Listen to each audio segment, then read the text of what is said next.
एक बार भगवान विष्णु जी शेषनाग पर बैठे बैठे बोर हो गए और उन्होंने धरती पर घूमने का विचार मनमय किया। वैसे भी कई साल बीत गए थे धरती पर आए और वह अपनी यात्रा की तैयारी में लग गए।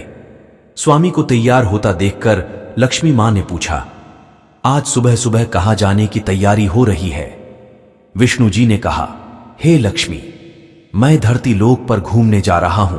तो कुछ सोचकर लक्ष्मी मां ने कहा, हे देव, क्या मैं भी आपके साथ चल सकती हूं? भगवान विष्णु ने 2 पल सोचा, फिर कहा, एक शर्त पर, तुम मेरे साथ चल सकती हो। तुम धरती पर पहुंचकर उत्तर दिशा की ओर बिल्कुल मत देखना। इसके साथ ही माता लक्ष्मी ने हां कह के अपनी मनवाली और सुबह सुबह मां लक्ष्मी और भगवान विष्णु धरती पर पहुंच गए। अभी सूर्य देवता निकल रहे थे। रात बरसात होकर हटी थी। चारों ओर हरियाली ही हरियाली थी। उस समय चारों ओर बहुत शांति थी और धरती बहुत ही सुंदर दिख रही थी। और मां लक्ष्मी मंत्रमुग्ध होकर धरती को देख रही थी और भूल गई कि पति को क्या वचन देकर आई है, और चारों ओर देखती हुई कब उत्तर दिशा की ओर देखने लगी पता ही नहीं चला।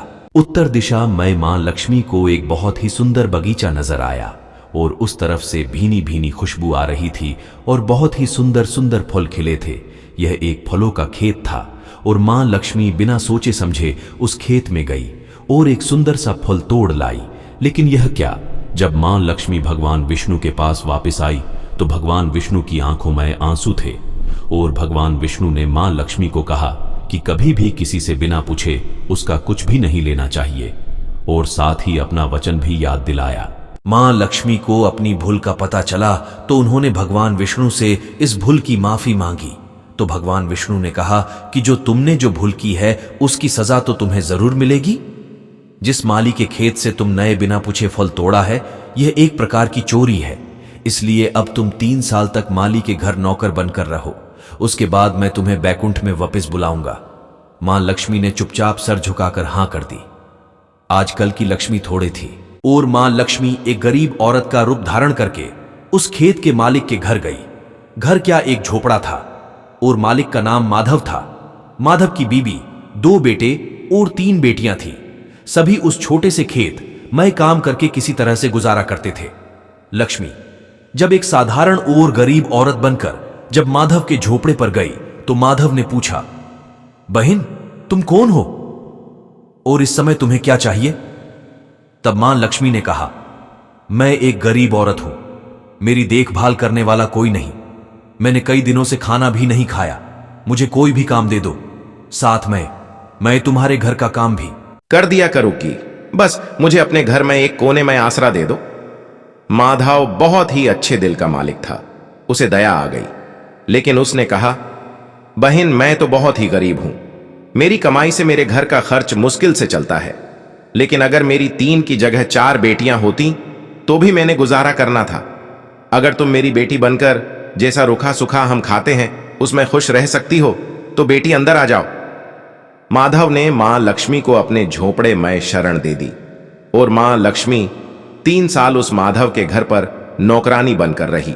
जिस दिन मां लक्ष्मी माधव के घर आई थी उससे दूसरे दिन ही माधव को इतनी आमदनी हुई फलों से कि शाम को एक गाय खरीद ली। फिर धीरे धीरे माधव ने काफी जमीन खरीद ली और सबने अच्छे अच्छे कपड़े भी बनवा लिए और फिर एक बड़ा पक्का घर भी बनवा लिया। बेटियों और बीबी ने गहने भी बनवा लिए और अब मकान भी बहुत बड़ा बनावा लिया था। माधव हमेशा सोचता था कि मुझे यह सब इस महिला के आने के बाद मिला है। इस बेटी के रूप में मेरी किस्मत आ गई है मेरी। और अब 2-5 साल बीत गए थे, लेकिन मां लक्ष्मी अब भी घर में और खेत में काम करती थी। एक दिन माधव जब अपने खेतों से काम खत्म करके घर आया तो उसने अपने घर के सामने द्वार पर एक देवी स्वरूप गहनों से लदी एक औरत को देखा।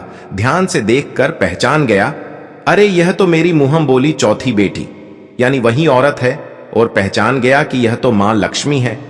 अब तक माधव का पूरा परिवार बाहर आ गया था और सब हैरान होकर मां लक्ष्मी को देख रहे थे। माधव बोला, है मां, हमें माफ कर। हमने तेरे से अनजाने में ही घर और खेत में काम करवाया है मां। यह कैसा अपराध हो गया है मां, हम सबको माफ कर दे। अब मां लक्ष्मी मुस्कुराई और बोली, है माधव, तुम बहुत ही अच्छे और दयालु व्यक्ति हो। तुमने मुझे अपनी बेटी की तरह से रखा। अपने परिवार के सदस्य की तरह से। इसके बदले मैं तुम्हें वरदान देती हूं कि तुम्हारे पास कभी भी खुशियों की और धन की कमी नहीं रहेगी। तुम्हें सारे सुख मिलेंगे जिसके तुम हकदार हो। और फिर मां अपने स्वामी के द्वारा भेजे रथ में बैठकर बैकुंठ चली गई।